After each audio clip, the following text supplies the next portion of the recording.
braised wild rabbit with red wine. It's a dish that whispers of ancient feasts and crackling fires. This dish is all about transforming humble ingredients into something truly special. We're going to take this wild game and create a meal that's bursting with flavor. Get ready for a culinary adventure. Let's gather our ingredients. This is where the magic begins, with the freshest and finest components. Each ingredient plays a crucial role in creating a symphony of flavors. First, you'll need a wild rabbit, about 2 to 3 pounds. The wild rabbit brings a unique, gamey flavor that is essential for this dish. Make sure it's cleaned and prepped properly. Next, grab a bottle of good quality red wine. The wine will add depth and richness to the sauce, enhancing the overall taste. Something bold, like a Cabernet Sauvignon. This type of wine has the right balance of tannins and fruitiness. Perfect for our recipe. We'll need some smoky bacon or lardons too, about 4 ounces. The bacon adds a smoky, savory element that complements the rabbit beautifully. For aromatics, we'll use a couple of onions, a few cloves of garlic, and some celery. These vegetables will form the base of our dish, providing a fragrant and flavorful foundation. And don't forget the herbs fresh thyme, rosemary, and sage. These herbs will infuse the dish with their earthy and aromatic qualities, making it truly special. Finally, we'll need some prunes, about a handful, to add a touch of sweetness. The prunes will balance the savory elements and add a subtle, sweet complexity to the dish. Now let's talk marinade. This is where the magic starts to happen. Chop your onions, garlic, and celery roughly. Toss them into a large bowl with a good glug of olive oil, a few sprigs of thyme, rosemary, and sage, and a generous pinch of salt and pepper.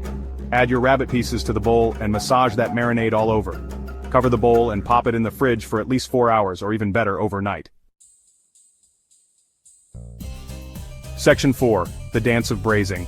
Take your rabbit out of the fridge and pat it dry. This step is crucial as it helps in achieving a beautiful sear on the meat. Moisture is the enemy of browning, so make sure the rabbit pieces are thoroughly dried with a cloth or paper towel. This will ensure that the meat caramelizes properly, giving it a rich, deep flavor. Heat a large, heavy-bottomed pot over medium-high heat. The choice of pot is important. A heavy-bottomed one ensures even heat distribution, preventing hot spots that could burn the meat. Allow the pot to get nice and hot before adding any ingredients. You should see a slight shimmer on the surface indicating it's ready. Add your bacon or lardons and cook until crispy. The rendered fat from the bacon will add an extra layer of flavor to the dish. Stir occasionally to ensure even cooking. The goal is to get the bacon pieces crispy and golden brown, which will take about 5-7 minutes. Remove the bacon and set it aside. Use a slotted spoon or tongs to transfer the crispy bacon to a dish. Leave the rendered fat in the pot, as it will be used to brown the rabbit pieces. This fat is packed with flavor and will help in creating a delicious base for the braise. Now, brown your rabbit pieces in the bacon fat until golden on all sides. This step is essential for developing flavor. Make sure not to overcrowd the pot. Brown the rabbit in batches if necessary. Each piece should have a nice, even golden crust. This process will take about 8-10 minutes. Remove the rabbit and set it aside with the bacon. This will allow the meat to rest and the juices to redistribute. Keep the pot on the heat, as we'll be using it to cook the vegetables next. Add your marinated vegetables to the pot and cook until softened. The vegetables will absorb the flavors left in the pot from the bacon and rabbit. Stir occasionally to ensure even cooking. This should take about 5-7 minutes or until the vegetables are tender and fragrant. Pour in your red wine, scraping up any brown bits from the bottom of the pot. These bits, known as fond, are packed with flavor and will enrich the braising liquid. Allow the wine to simmer for a few minutes to reduce slightly and concentrate its flavors.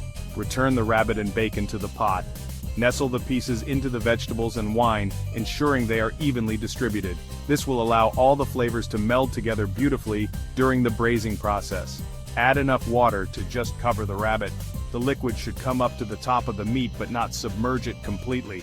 This will ensure that the rabbit cooks evenly and stays moist.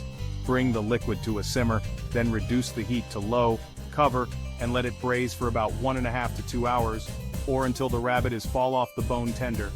This slow cooking process will break down the connective tissues in the meat, resulting in a tender and flavorful dish. Check occasionally to ensure the liquid level is maintained, adding more water if necessary. Section 5. A feast for the eyes and palate. Once the rabbit is tender, it's time to build our dish. The aroma of the braised rabbit fills the kitchen, promising a meal that will delight both the eyes and the palate. This dish is a true testament to the art of slow cooking, where patience and attention to detail transform simple ingredients into a gourmet experience. Remove the rabbit from the pot and set it aside. The meat should be falling off the bone, succulent and full of flavor. This is the result of hours of gentle simmering, allowing the flavors to meld together perfectly. Strain the braising liquid into a separate saucepan. This liquid is liquid gold, rich and aromatic, capturing the essence of the rabbit and the herbs used in the braising process. Skim off any excess fat.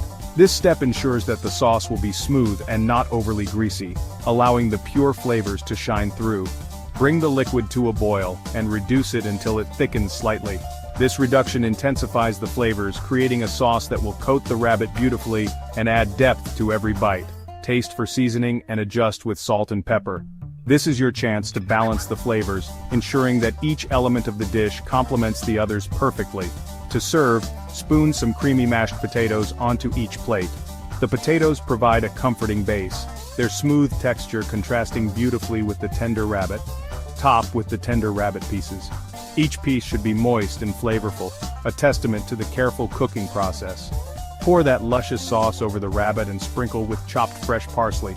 The sauce adds a glossy finish, while the parsley brings a fresh, vibrant note to the dish. There you have it. Braised wild rabbit with red wine, a dish fit for a king. This is not just a meal, it's an experience, a celebration of flavors and textures that will leave a lasting impression.